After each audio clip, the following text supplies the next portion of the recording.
Hello, everyone. Welcome to my presentation. Thanks to Sangam Talks for inviting me for this talk. The topic is Chola Legacy of Philippines. As Rahul ji mentioned, my name is Saran Shanmugam. I'm a traveler with a passion for cultures and history. I explore the Indic cultures in foreign countries. In my experience, almost all of the Southeast Asian countries retain their Indic legacy in some form or another. Many might think that the country which is farthest away from India in terms of its Indian connection is the Philippines. One, it's also due to the distance as well. When compared to Indonesia or Malaysia, Philippines is farther away from India. But second one is predominantly the Catholic population. The Philippines has one of the Christian populations, largest Christian populations in the world. But they would not know of a legacy, that too of the glorious Chola dynasty of South India, connecting Philippines to India.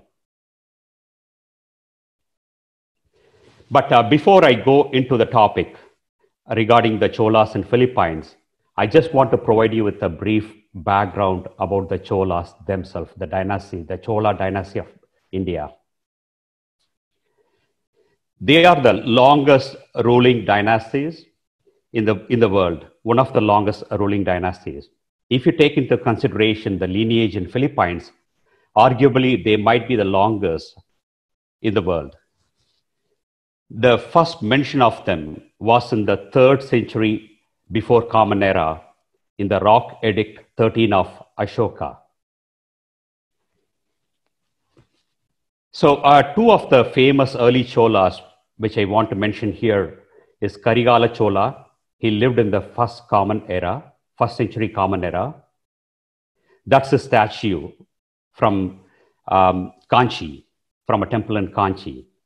The second one worth mentioning, and many would not know about him, is Kochenga Chola. He lived in the 2nd century Common Era. He built 70 plus temples, including the Jambukeshwara temple shown here. Jambukeshwara temple is near Tiruchirappalli. If you have a chance to visit Trichy in Tamil Nadu, I suggest visiting the particular temple. It is few kilometers away from the Srirangam temple. Kochenga Chola today is recognized as one of the 63 Nayanmars. Nayanmars are the Saivite saints of Tamil Nadu. There are like 12 Alvars and 12 Nayanmars who revived the Hinduism around the period from the 2nd to the 7th century, 8th century in Tamil Nadu. Then there was a brief period from the 3rd century till 848 Common Era, the period of interregnum for the Cholas, even for other Tamil dynasties like the Pandyas and the Cheras. The Kalappiras or the Kalappirayars, as you call it in Tamil, along with Pallavas, they were dominating the political scenario in Tamil Nadu. But in 848, the glorious period of the Cholas started. That period is called the Imperial Chola period. That is when we had two famous emperors. That is the Rajaraja Chola. He built the first massive navy armada in the Indian history. Until the independence, maybe Shivaji, he built a navy later on.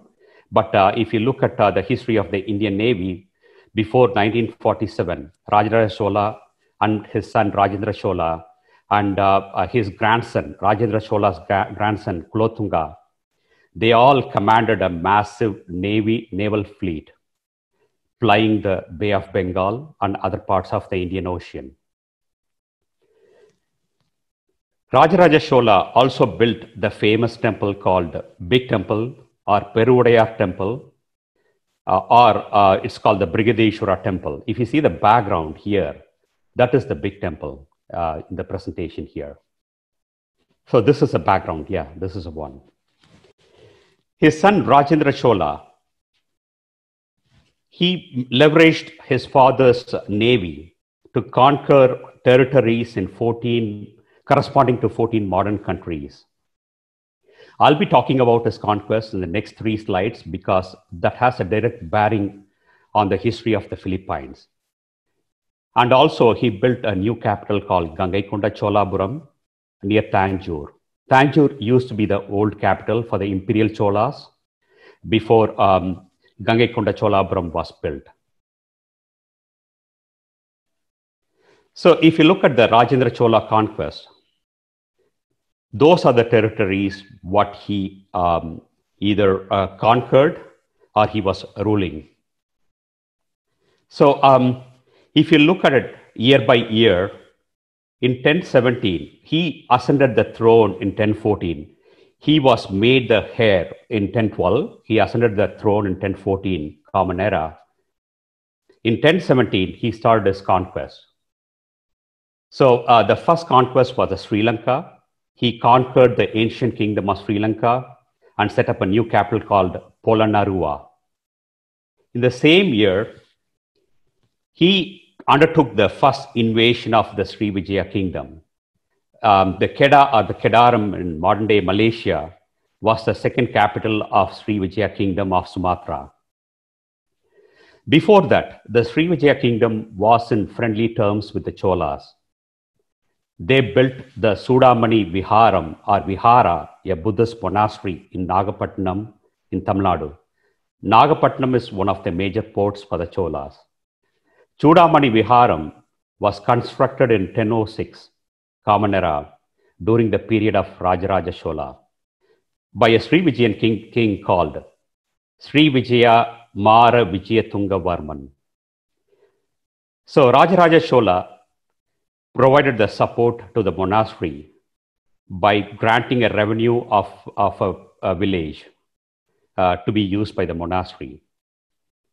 This Chudamani Viharam is covered extensively in the Tamil novel of Ponniyin Selvan, written by Kalki Krishnamurti. It talks about the story of Rajaraja Chola before he became the emperor. It's a beautiful novel if you get a chance to read. It's a research-based. Kalki did research for 5 years, and I suggest you, there is an English version of it, reading that. And then in 1018, he defeated the Kerala and subjugated the ports. The Kerala was ruled by the Cheras at the time.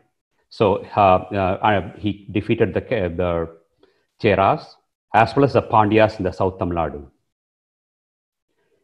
In the same year, he defeated the Western Chalukyas. Western Chalukyas were always a threat since the Pallava days, but he failed to cross the Tungabhadra river. After defeating them, he didn't pursue them. It came to affect the Cholas later on down the road after Rajendra Chola's period. In 1018, he conquered Maldives. And then in 1022-23, he moved up south, moved up north to conquer Kalinga, which corresponds to the modern day Odisha, and also the Palas, and 3 other smaller kingdoms in the Bengal. Because he crossed the Ganges in the Bengal, once he came back, he built the temple called Gangaikonda Cholapuram near the Tanjore. Gangaikonda Chola means one who conquered Ganges. So and then in 1025, he undertook a massive second expedition against Srivijaya kingdom. The Srivijayans were expecting Cholas to sail to Lamuri. Lamuri in Aceh, this part here. Or they were expecting the Chola navy to sail into Kedah in the Malay, the modern Malaysia, and cross into Strait of Malacca to attack the capital Palembang. At the time, the seasonal winds and the currents of the sea dictated the routes taken by the navies in the Bay of Bengal. So that's why they were guarding that Strait of Malacca the Lamuri in Aceh, and Kedah. But what the Cholas did, they sailed out of Nagapattinam and a couple of other ports like Kadalur. But Nagapattinam is the primary port for them. They sailed out of Nagapattinam. So they sailed into Barus on the western side of the Sumatra. This is the Barus. The reason being, there were some Tamil merchant guilds who were located in Barus. So once they crossed into Barus, they had the chance to replenish their whole supplies. And then they sailed through the Strait of Sundas. The Strait of Sunda separates the Java and the Sumatra here, if you look at it, and attacked Palembang. And then once they conquered Palembang, they attacked different ports like places like Jampai, Temasak. Temasak corresponds to the modern Singapore. That's the territory. Kedah, Panna, even Lamuri. So in summary, they have conquered 14 important flourishing ports. They had raided or conquered 14 ports in Southeast Asia. It sent a shock wave to the countries that none of them sent the envoy to the regional superpower at the time, Chinese. They never sent an envoy to the Chinese court for next 3 years till 1028. Such was the fear instilled by the Cholas. So Chinese in 1028, they complained that the port of Canton near it's in south near Guangdong. They did not receive a merchant ship from any of these countries. After Rajendra Chola's period, Cholas attacked Srivijaya kingdom one more time in 1067 BC, Common Era. That is around 52 years or 42 years later. And by this time, it was done by the prince Kulothunga. Kulothunga became the emperor in 1070. But later on, Srivijaya kingdom established a friendly relationship with Cholas. So so again, they started the support for the Chudamani Viharam in Nagapattinam, and Kulothunga Chola restarted what was done by his great-grandfather Rajaraja Chola. The grant itself, the practice of the grant itself started in 1005 by Rajaraja Chola, but discontinued later under Rajendra Chola. Kulothunga is another great emperor. He ruled for 52 years in total till 1122. Because of the friendly relationships with the Srivijaya kingdom and other kingdoms in that region, and also because of the naval capabilities, the Bay of Bengal became the Cholas lake. It became the backyard of the Cholas. So what happened was, because of this, many Chola princes married the Srivijayan royals and settled in Sumatra. After Kulothunga's period, the Cholas weakened slowly due to the pressures from the Pandyas from the south. The Pandyas under Jatavarman Sundarapandyan defeated the last king Rajendra Chola III, who ruled till 1279 from Gangaikonda Cholapuram in obscurity. History is lost after that, as there were no inscriptions of the Cholas of India. They all became local chieftains under Pandyas, and later on under the Vijayanagara kingdom. It heralded the sunset of the glorious Cholas of India. But the Chola legacy did not end there. The region of Indonesia was ruled by the Majapahit Empire, which had succeeded a few decades later. They succeeded Srivijaya kingdom and other smaller kingdoms which ruled Srivijaya after Srivijaya. The history of Majapahit Empire is another glorious chapter which Indians need to know. Today, the Hinduism is surviving in parts of Java, like the area around Mount Bromo. You have like 300,000 Tengaris who practice Hinduism living there. and also the Balinese all owe it to the Majapahit Empire for their Hindu culture today in Indonesia. They ruled the region corresponding to modern Indonesia, Singapore, and Malaysia. But I will not digress from the topic at hand. In the early years of 1400, the history of the Cholas of Philippines began. There are 4 periods I'm going to cover today because important events happened during that 4 periods. One, the early 1400s. The second is the year 1521. The third one is the year 1565. And the fourth one is the 1621 to 1622, the 2 years. Those are the 4 periods what I'm going to talk about as part of the Cholas of Philippines history. In the early 1400s, the exact dates not known. I tried to look into different sources. I couldn't find it. A Chola half-prince called Sri Lume was sent ahead of the expeditionary forces from Sumatra to set up the base camp in Cebu. Cebu is here, or Sugbu. I'll be using Sugbu and Cebu interchangeably. The Cebu is in the modern-day Visayas region of Philippines. The Cebu island has the Cebu city today. Sri Lume was a half Tamil, half Malay prince.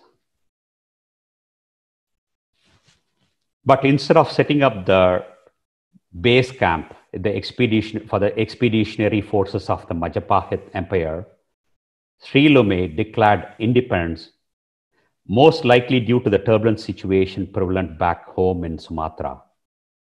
So he declared independence and he established what is called the Rajanate of Sugbu or Cebu. This is the island of Cebu today. And then he established a capital called Singapala. So Singapala corresponds to the modern day Cebu city. So if you look at the Visayas region, you have the Cebu, you have the Bohol, island next to Cebu, because I'm going to talk about all those islands in the next few slides. Then you have Mindanao in the south, populated by the Moros people. And then you have the Butuan, which has a direct bearing on the lineage of Philippines, the Chola lineage of Philippines. You have Limasaw Island and Leyte. So these are the different islands I'll be talking about in the next few slides. So Sri Lume or Raja Mura Lumaya had 4 sons: Sri Alho, Sri Bantung, Sri Parang, and Sri Ukob.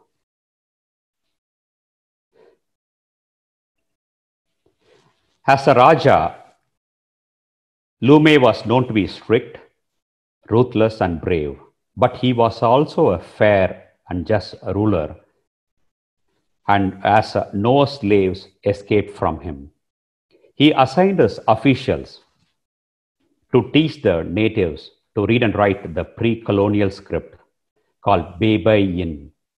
Baybayin script traces its origins from Burmese script. If you look up the documentation, Burmese script, then you have the Tamil Burmese script, then you have a couple of other scripts, and then you have the Baybayin as a descendant. During this time, he was facing the constant attacks from the Moros pirates from the Mindanao here, this region. The Moros pirates called Magalos. Magalos means destroyers of peace. They often invaded the island of Cebu to loot and hunt for the slaves. Each time these raiders appeared, Lumaya would commandeer his followers to burn the whole town in a scorched earth policy in order to drive the invaders away empty-handed. The Rajanate of Cebu continued to fight on for several years against the slave traders from Mindanao. Eventually, Lumaya was killed in one of the battles against the Magalos. After his death, Sri Bantung, one of his sons, ruled the Rajanates of Cebu. His two other brothers, Sri Ukob, ruled the north of Rajanate of Cebu, which is the northern part of Cebu Island. The Rajanate of Cebu was effectively around the Singapala in the central Cebu Island. Sri Alho ruled over the southern part of Cebu. The fourth son, Sri Parang, did not get a territory due to his infirmity. Maybe it is a mental or physical, we don't know. But his descendant got to rule the Rajanate of Cebu later. Sri Bantung succeeded Sri Lume, but he later died due to an epidemic which was prevalent then. So instead of Sri Parang, the brother to Sri Bantung, the throne passed on to the son of Sri Bantung. The son's name was Raja Humabon. Because maybe J is silent, the Filipinos call him as Raja Humabon. J is silent in Spanish. He was reigning around that 1521 period when the important history of Philippines happened. The previous years saw a dispute between a local chieftain in the island of Mangatang.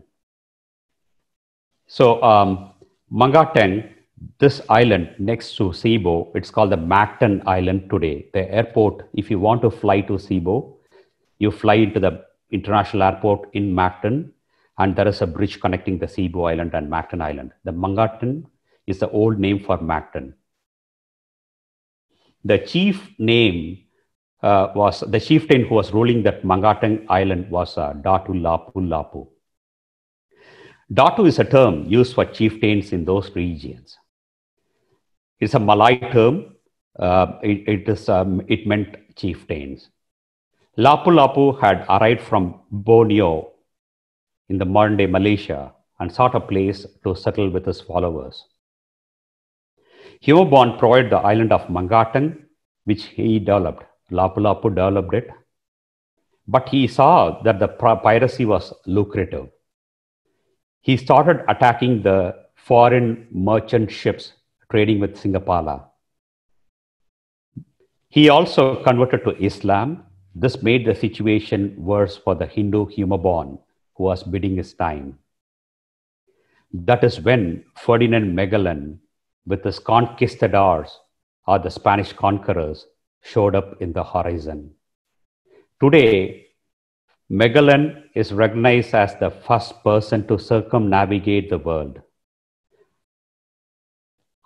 Before he came, around the period 1521, a foreign merchant brought in the Malay message. It was in the Malay.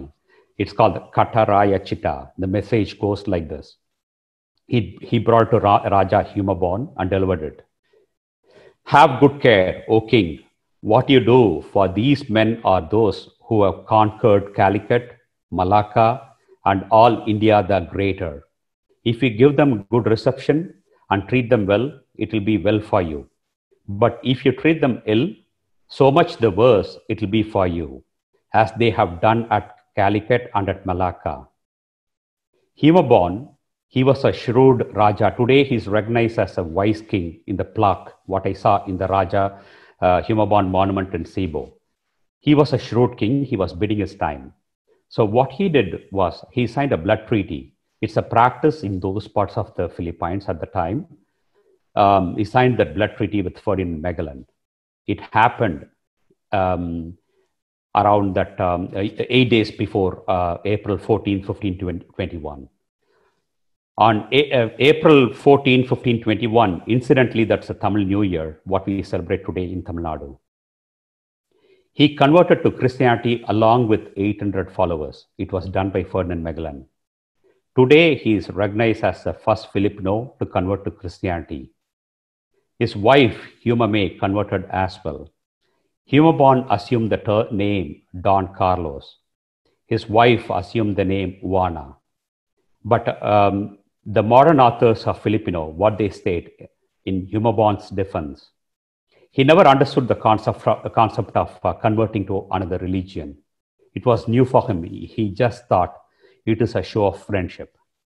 When he realized that he was taken for a ride by Megalon, he asked Megalon for help against Lapu-Lapu.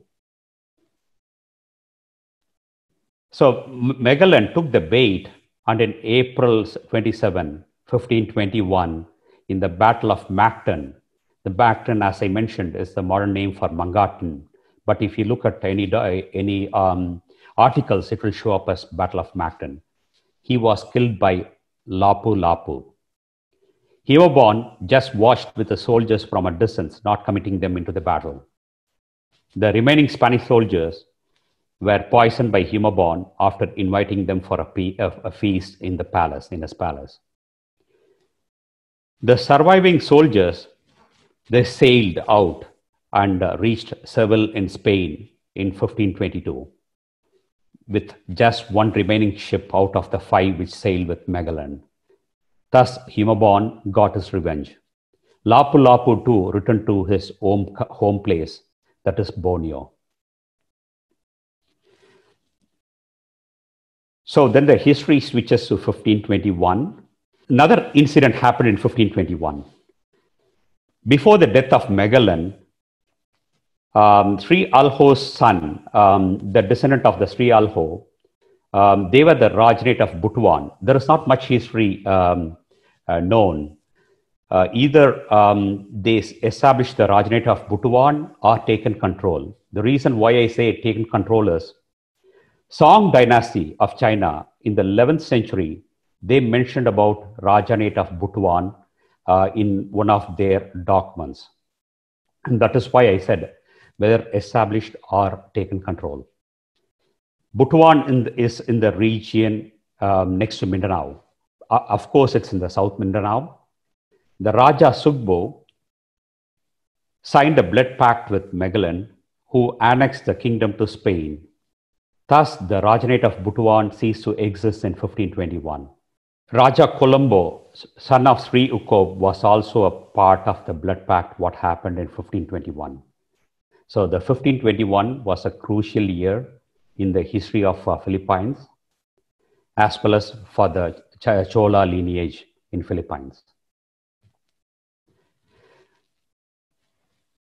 Another 44 years later, in 1565, Raja Humabon was succeeded by his cousin, son of Sri Parang, Raja Tupas. Raja Tupas was 70 years of age at the time. So another conquistador, or the Spanish conqueror, Miguel Lopez de Legazpi, he showed up from Spain. Raja Tupas had a battle with Legazpi on April 27, 1565. The same day, Battle of Mactan happened in 1521 when Magellan lost a life. It's the same day. Raja Tupas lost the battle and he was forced to convert to Christianity. He assumed the name Felipe Tupas and became the captain of Cebu under Spain. The Rajanate of Cebu was annexed by the Spain. So this was the end of the Rajanate of Cebu. And if you look at 1565, another Indian empire reached the sunset. That is the Vijayanagara Empire, which lost the Battle of Talikota in 1565 too. So in the same period, in 1565, another incident happened. The descendant of Sri Lamrao, he is the brother of Sri Bantung, Datu Sikatuna, a chieftain who was ruling this part, Limasaw,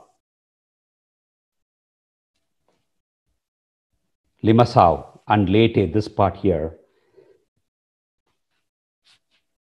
he signed a blood pact with Legazpi. Make a note of it. I'm going to talk about the modern implication of that particular blood pact between Datu Sikatuna and Legazpi.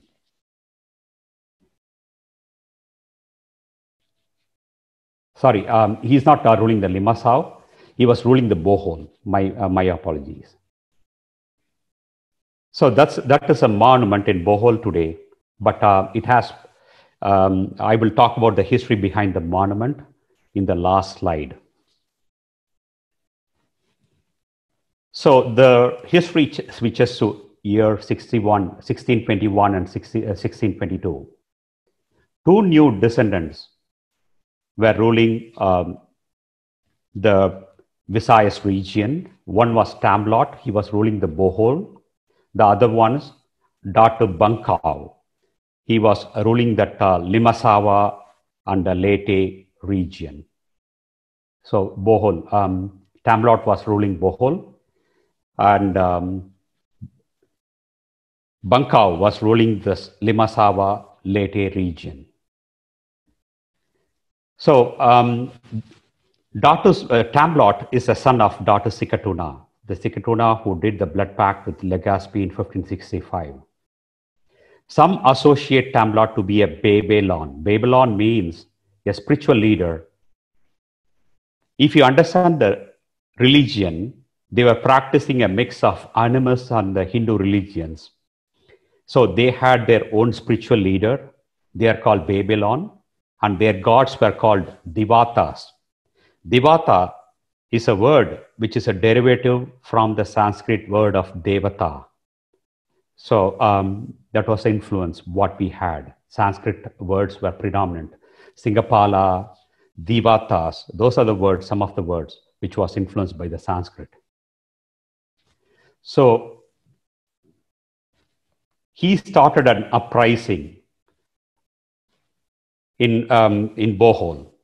As per a Catholic source written by a priest called Medina, he was writing a letter in 1530, that is like 9 years later, to King of Spain. Tamblot had a spiritual duel with another Catholic priest. The duel was who would convert a bamboo stalk to rice and wine.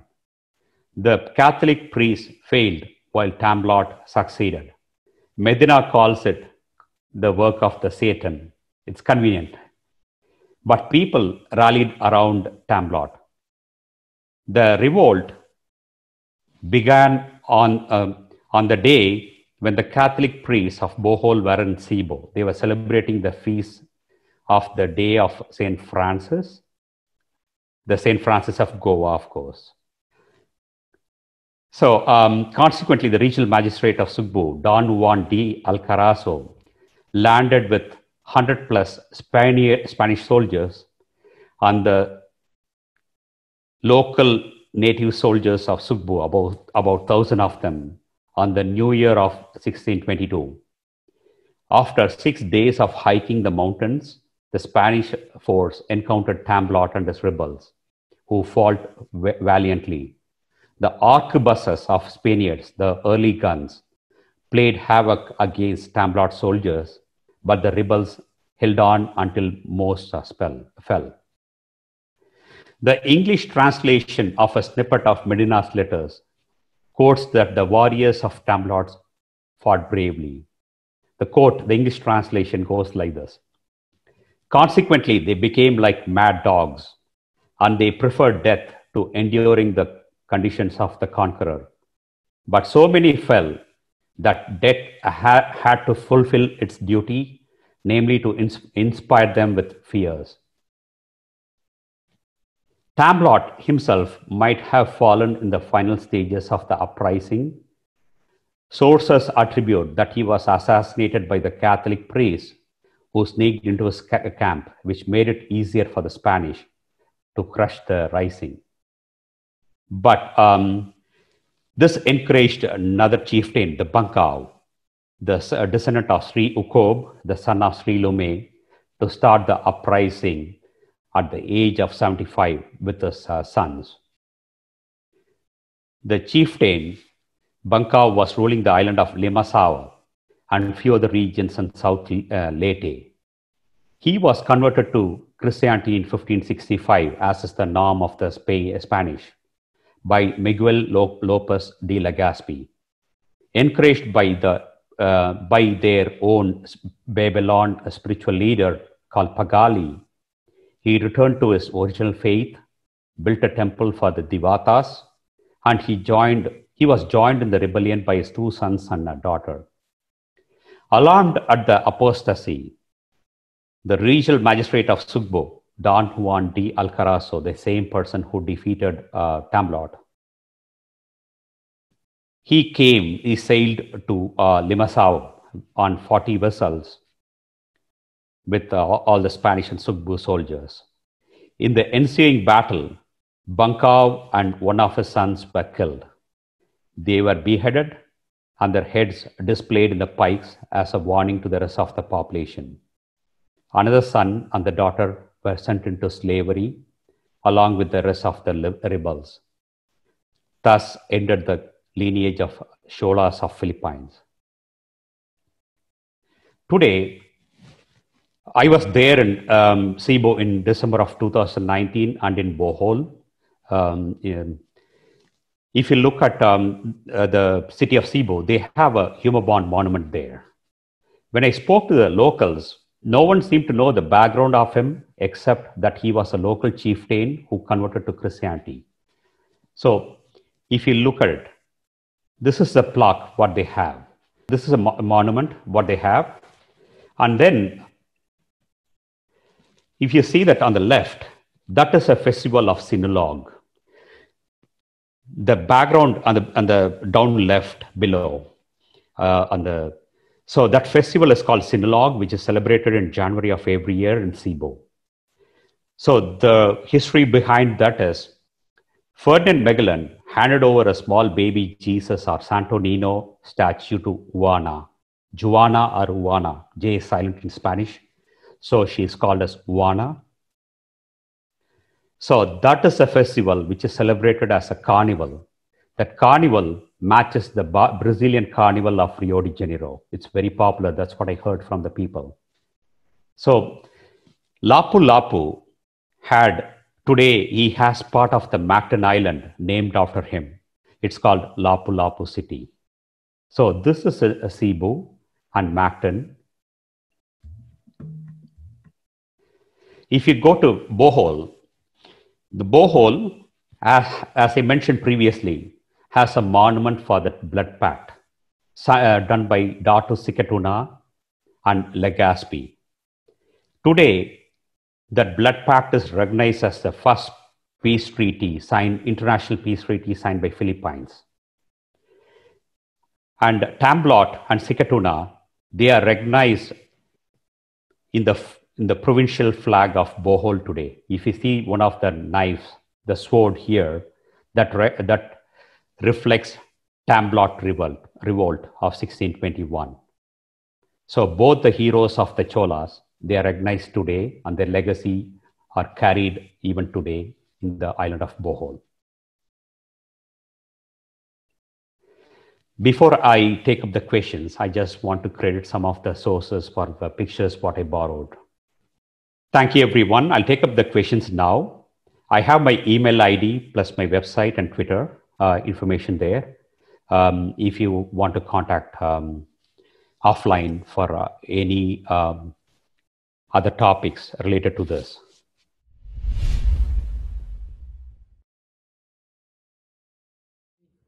Talking, so Saranji, I'll go first.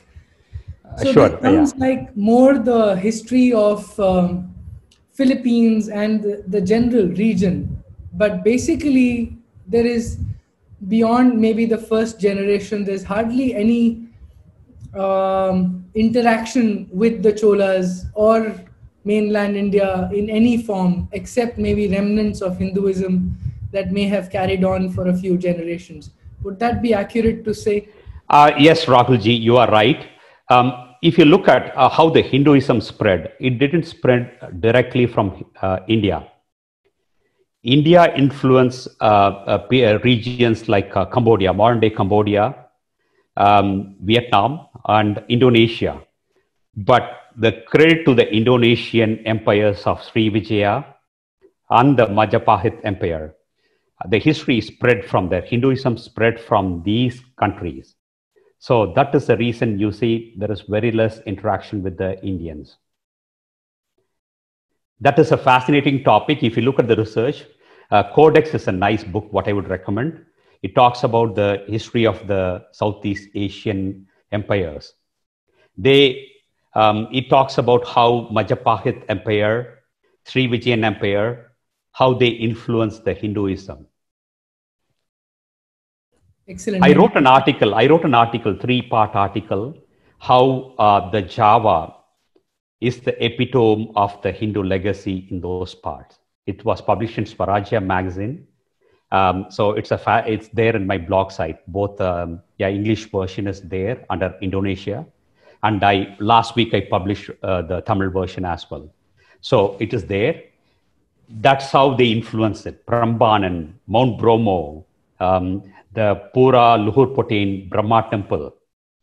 It's fascinating if you look at the history. Maybe you can talk about that in some follow-up talks as well. Sure, Rahulji. Thank you for the opportunity. Sure. So maybe one more question before I go to the audience. So do you know anything about how maybe the first generation of Cholas, or maybe the second generation perhaps, how were they looked upon? They married locally. Were they looked upon as Indian origin kings who were there and had brought in Hinduism with them? Were they looked upon? What I'm trying to ask is the relationship, like the Mughals to us, for example, they stayed on. Is that the relationship of invaders who stayed on, or was it a relationship of people who may have come via an invasion or cultural influence or however, but basically they were locals? So Rahulji, that's an interesting point what you brought up. So what happened was Spanish, and especially the Portuguese and the Spanish, we know the history very well. They destroyed what are the pre-colonial text, which was written in pandan leaves. That's what they have written in. In India, we used to write it in palm leaves. They were writing in pandan leaves. They destroyed all this particular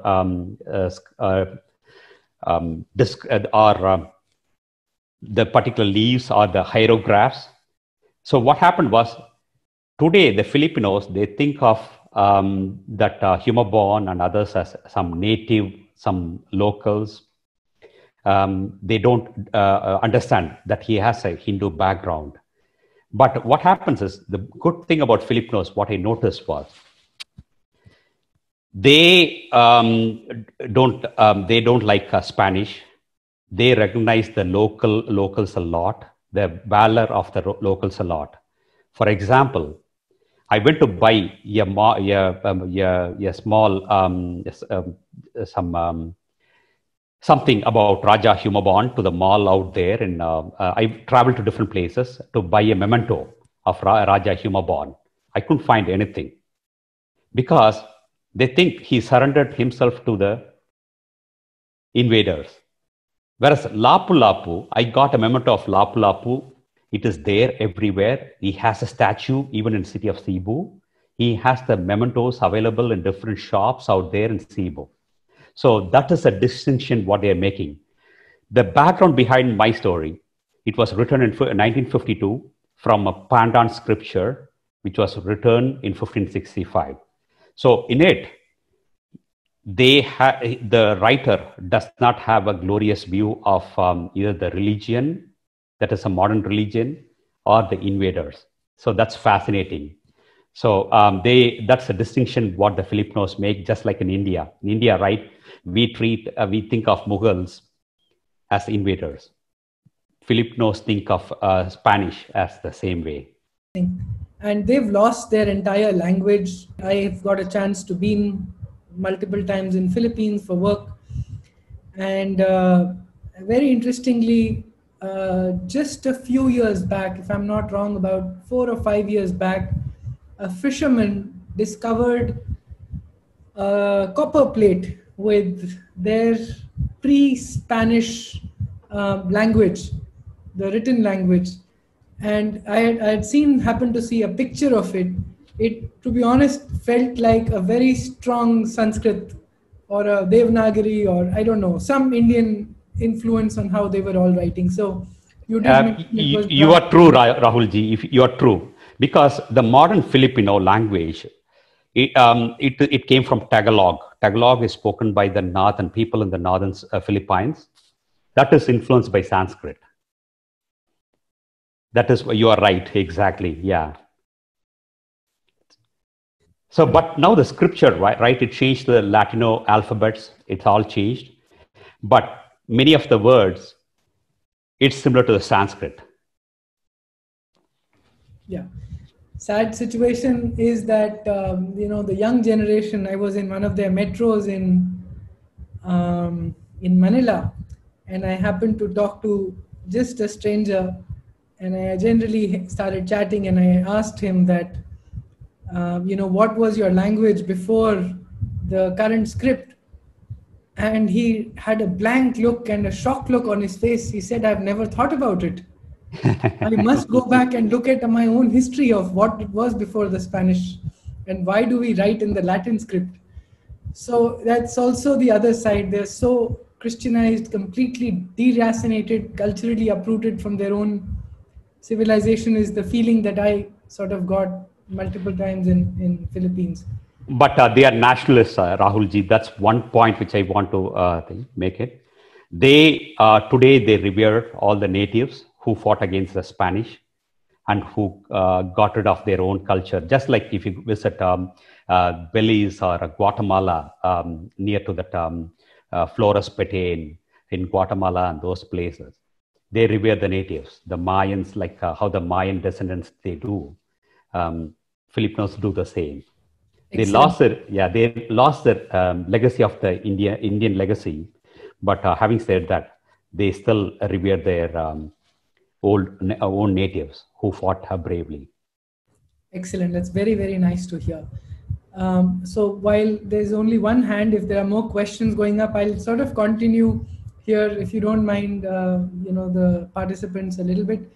So one myth you've busted today is that we keep repeating the same message that Indians never invaded any foreign land.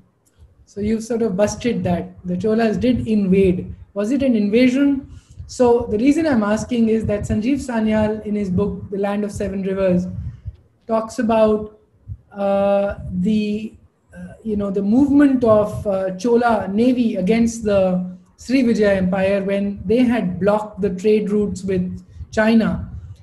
And so it was, Sanjeev writes that it was a surrender without a single arrow being shot or, nothing, no war at all. It was simply a movement of Chola navies. And it was so intimidating that the Srivijaya Empire sort of gave in and opened the trade routes. It was sort of taxation. But you're now also saying not only Srivijaya, but down in what is current Malaysia, you're actually saying the Chola Navy invaded. So there is a art, there is a painting. I don't know what the year the painting was done. I saw that Kedah painting about Cholas attacking the Kedah. I don't know the year. I lost it. But I looked at different sources as I was researching the Cholas. They all point to the invasion. Maybe he was saying not a single arrow was shot. The reason maybe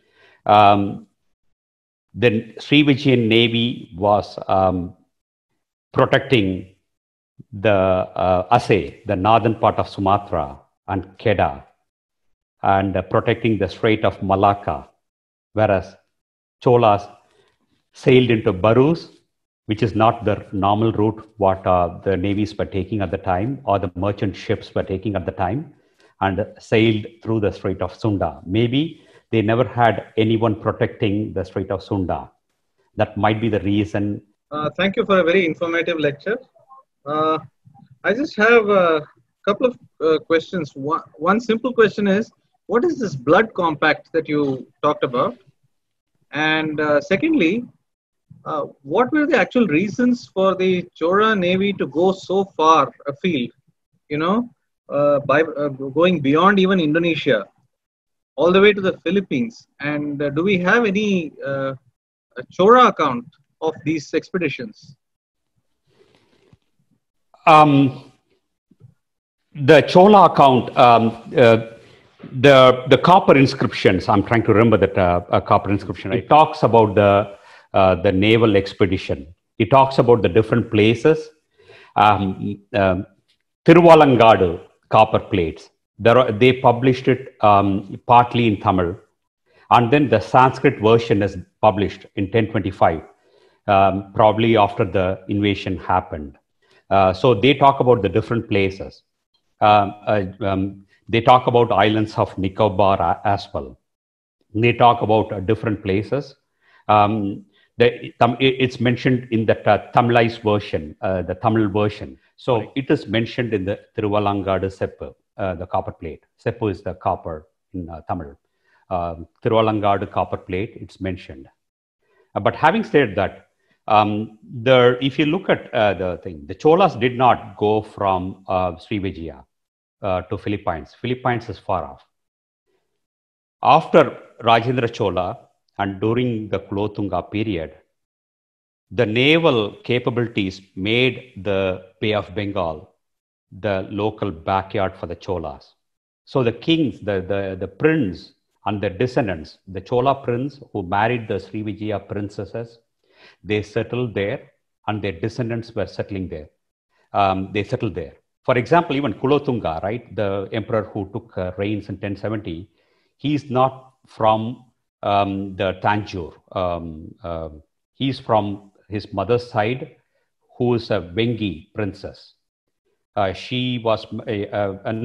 father was a Vengi prince, who was a king later on, who ruled that Vengi is the part around the Krishna Godavari districts in Andhra. So he was not from Tamil dynasty, if you look at Kulothunga. Likewise, many of these Sumatran princes were the Chola descendants, the Chola princes who settled there. And one of the Sri Lume is the descendant of one of these lineage. So he undertook the invasion. In 1279, right, the Cholas were not a power in Tamil Nadu. The history is gone. This happened 150 years later. So there is no direct invasion from India or Tamil Nadu to Philippines. And the other question, to answer your question, as I mentioned, right, someone tweeted, I forgot the name, he tweeted about the Telugu Cholas and other Chola descendants. So they were all spread. Cholas was not a single dynasty. They were spread all over India, as well as in Malay, in Sumatra. So does that answer your question, Ramakrishnan ji? So thank you for your wonderful presentation, sir. Sir, I had a question. Can you provide some details on the origin of Srivijaya Empire? I don't have the background. That's something we can take up as a separate topic. We can take it up as a separate topic. I have been doing the research, but I haven't gone to the origins of the Srivijaya kingdom. Most likely because they were mentioned even as early as 3rd or 4th Common Era, 4th century Common Era. Most likely they were influenced by the Kalingas. So I might be wrong, but what I can do is I can take up the question and I can tweet about it. Sorry, I didn't answer. Ramakrishna ji, I didn't answer your question around the blood compact. Yeah, I lost that. Let me answer it for you. So that is what is called Sandugon or Sanduborn. That is a term what the Filipinos use to do a kind of like blood compact. They cut each other's fingers and they pour the blood into some liquid and they drink it. That's the blood compact. That's a tradition practice. The local Filipino term is Sanduborn or Sandugon. Yeah, Sandugon, that's the term. Thank you for your lecture, sir. I mean, it was very much, it's throwing light on new aspects of the Chola Empire. I had one question that is, we have grown listening to the statement that the Maratha Navy was the first navy in India. So how would you react to this conception of us, whether it is a misconception or whether it is right or wrong? Can you throw light on this? And why, if it is a misconception, then why this remained as a misconception? Why it was not brought to the fore? So that's my question, sir. Thank you, sir. If you look at the history, right, our history, it need to be rewritten. Frankly, that's what it is, right? Even Marathas, the valor of the Marathas is recognized today. We recognize it. If you look at the Mughal history, it started around 1526. By 1730s, Mughals were confined to Delhi. They were literally mayors of Delhi. And then the Marathas, they were the major power which ruled till 1812. 1812, they lost that battle with the British. The power vanished. So that is a kind of the history as well. It is hidden. But if you look at the Chola Navy themselves, they had battleships with marines and a separate practice area for the marines. I know after I spoke to Rahul Ji, he wanted me to talk about the ships used by the Cholas. So I start with the early Cholas, where they use 3 different ships, including the modern, English term called the Katamaram or catamaran. If you see the term, Katamaram is the Tamil word. The catamaran finds its origins from that. And then there are 2 other ships, which are like 50 meters in length. That's a major one. And the second one was a smaller one. But when I looked at the Chola fleet, they had like 9 Chola fleet in their peak, about like 2,000 plus ships in different ports. Nagapattinam is the major port. Then they had Kollam or Koilan. Koilan is what they conquered in 1018 when they conquered the ports of Kerala. And then they had they used the ports in Kadalur near Pondicherry. They used that port as well. So that is Rahulji, if you don't mind, maybe that will be a separate topic, because I was doing the research. I came across fascinating history. They had literally cattle and goats on board to feed them milk and the curd, and they had huge storages of to store fresh water in the ships as they sailed. When you see the map, what I drew, the Navy went with the the infantry and the cavalry as well, because it was providing the supplies. It was an additional support. That's why I drew the 2 lines when it went to Palas and the Kalingas. So, Yogesh ji, does this answer your question? I visited Tanjavur, Brihadishwar temple, and I was fascinated by that architecture, marvelous architecture, where today's engineering cannot meet that. So my question is, I got to know, not sure, but got to know the top rock is one rock actually, that Gopuram, the top one. Yes. How did that engineering of that time, how was it that that they were able to take that rock onto the top there and place it? I mean, we did not have those mechanisms of today's engineering mechanisms what we have. So how did that happen? I'm sure it cannot be even carried by just men and kept, no, because it's a huge rock. Yeah, it is. My understanding is they built a plane, a slanting plane all the way to the top. That's my understanding. I don't know how they built it, unfortunately, Rajesh ji. Okay. Sir, I don't know. One more question may I ask you, please, with due respect? Yeah. Yes. We also mentioned now about Kalinga. So was it the time of Ashoka that Chola dynasty was prevalent, or was it after that Ashoka came?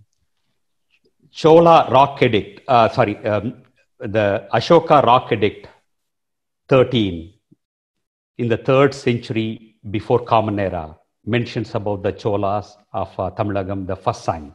So Cholas might have been there even before that period, 3rd century before Common Era. So they were there. Cholas were living there. Yeah.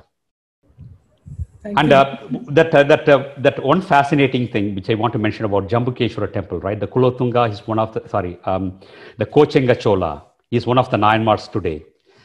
The thing is, they talk about big temple. I would say people to visit big temple, but Jambukeshwara temple, the outer pragaram or the corridor, the walls of the temple, they say it's built by Lord Shiva. So it's huge. It is 1800 years plus. So I would suggest everyone to visit if you get a chance, if you are in that region. Parikshit ji, and yeah, they're asking that you mentioned Codex as one of the important books. Are there more books that you may want to tell the audience about here? Yes. Codex is one of them. What I can do is I can, there is another one, the Aginid, the source for my whole history. It was written in 1952 by Jovito Abelena. He wrote it in the Babayan script with the English. He provided both. Let me pull up the particular slide. So if you see that, it was written in two different scriptures. One is the Babayan, which has that Brahmi scripture as the base, and other one is the Latin words. He was using the Latin alphabets. But I can recommend more books. What I can do is I can post it here. The Aginid translation is another one, what I would refer to. And then there are, I have it in the library on the Kindle as well. What I'll do is I'll compile some of the books, what I can suggest, and I'll post it in the Twitter. I'll copy Sangam Talks as well. I'll post it in the Twitter. You just mentioned during one of your answers that the Bay of Bengal was like the backyard for Cholas. Okay. But what has always surprised me is that we don't have any Chola outposts on the Andaman and Nicobar Islands, which would be the first logical stop while going to the Straits of Malacca. I mean, is there any reason why this happened, or is it just bypassed? Ramakrishna ji, you are right. I simply made it easier to show the route. But always, there was the island of Nicobar, one of the islands, is a major outpost for the Cholas. But there was a Chola outpost. It's a very important outpost in Nicobar, because I was always asking the question, why did Indian Navy took a while to develop the port of Cambay in Nicobar, while Cholas always knew that Nicobar is an outpost which they can leverage before they attacked any of that Indonesian or Malaysian regions. I can share the Indian name. There is a Tamil name for it as well. It is mentioned in Tamil, that particular Nicobar island, which was an outpost for the Cholas. I made the route simple for multimedia reasons. If you look at the arrows, I would have sailed through the Nicobar. I didn't put a stop or anything there.